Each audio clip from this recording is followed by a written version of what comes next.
कुछ ही पलों में हम केदारकंठ घाटी में थे, जहां के बेजोड़ दृश्यम को देख हम सारी थकान भूल गए।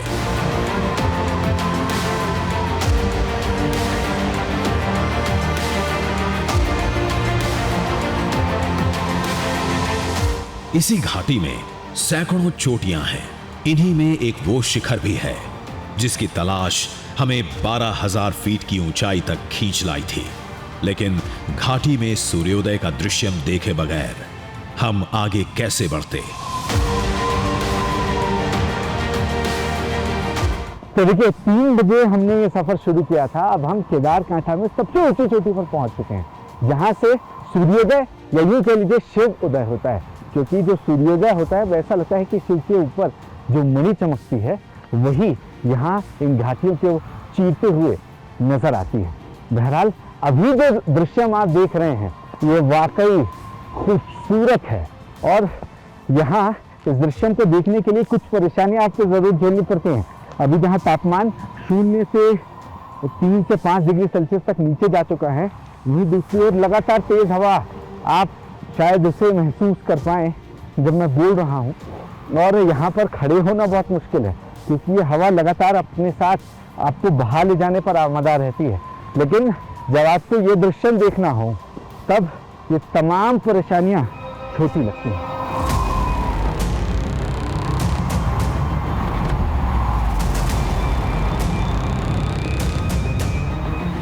बर्फीली हवाओं के बीच टिके रहना आसान नहीं था, लेकिन वो सूर्योदय जिसे लोग यहां शिव उदय कहते हैं, उस दृश्यम को पहली बार कैमरे में कैद करने के लिए हम डटे रहे।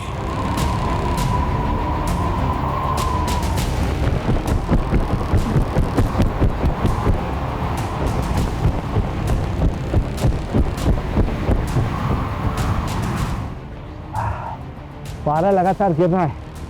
अभी पारा -7 डिग्री सेल्सियस के करीब है और ये विंड चिल है। विंड चिल की वजह से जो हवा है इसका तापमान -17 डिग्री सेल्सियस तक होता है। अब देखिए कि जबान भी खुद ब खुद लड़खड़ाने लग रही है।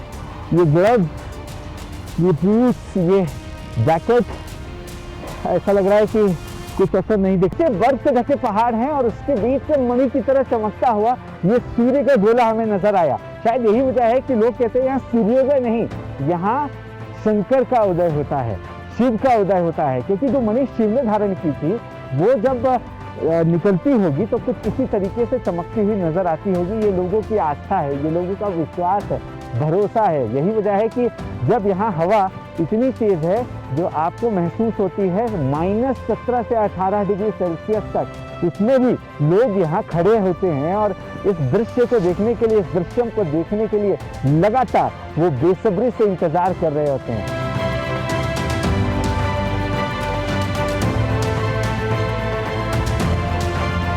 सूरज की रोशनी से केदारकंठ घाटी वाकई हीरे की तरह चमक उठी।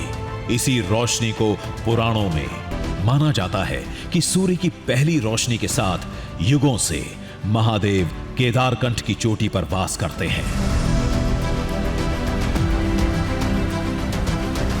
इसी सूर्योदय को निहारने बहुत से पर्वतारोही भी केदारकंठ तक खींचे चले आते हैं, लेकिन ये शिव कथा आज भी भारतवर्ष के करोड़ों शिव भक्तों तक नहीं पहुंच पाई है।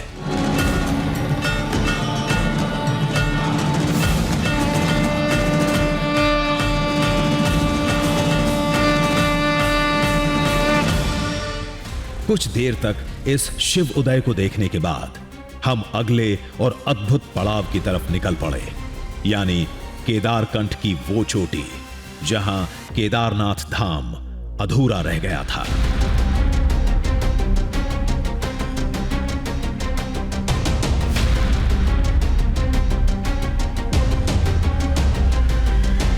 केदार यानी शिव जी यहाँ तपस्या कर रहे थे और वो जगह यहीं कहीं पर भी हो सकती है, किसी भी चोटी पर हो सकती है, जिसे बताया जा रहा है कि वहाँ पर केदारनाथ का मंदिर बनना था। लेकिन जो शिव की तपस्या है वो भंग होने की वजह से वो केदारनाथ की ओर चले गए। हवा देखिए आप, हवा लगातार और तेज होती जा रही है।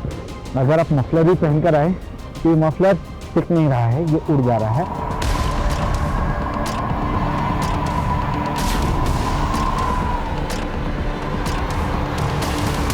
तेज हवाएं पीछे ढकेल रही थीं। बेहिसाब ठंड कदमों को रोक रही थी, लेकिन महादेव की उस निशानी को खोजने के लिए हमने पूरी जान लगा दी और हर हालात में टिके रहे।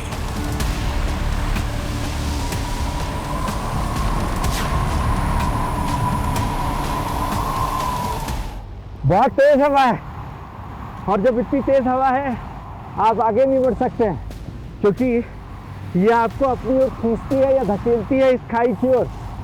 और ऐसे में ये जो पत्थर है यही सबसे बड़ा सहारा है जिससे आप हवा को काट सकते हैं या इसके कांटेक्ट में आने से बच सकते हैं, क्योंकि ये जितनी तेज़ रफ्तार में है उससे कहीं ज़्यादा ये जानलेवा है ठंड की वजह से। ये बेहद ठंडी है। ये देखिए, ऐसा लग रहा है कि कोई बर्फीला तूफान है। ये पूरे शरीर में एक चुभन पैदा कर रही है।